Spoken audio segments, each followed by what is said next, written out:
Once upon a time, there was a young boy named Bob who wanted to make money. He found a book called How to Make Money with WhatsApp and was very excited to read it. He read the book and learned how he could make money with the popular messaging app. Bob decided to put the tips and tricks he learned from the book into action. He created a profile on WhatsApp and started to network with people. He offered his services, and soon enough, he was making money. Bob was so excited to have made money from this book that he decided to share it with his friends. He told them all about the book and encouraged them to read it as well. His friends were so impressed with his success that they decided to try it out for themselves. Bob's friends also started to make money from the book.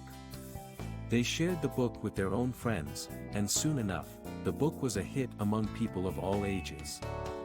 Everyone was making money with the tips and tricks from the book. Bob was so proud of himself for finding this book and using it to make money. He was able to buy things he wanted and help his family in ways he never thought possible. He felt on top of the world.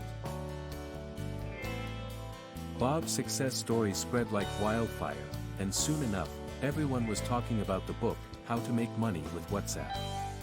It was a great success, and Bob was proud of himself for having the courage to read it and make money.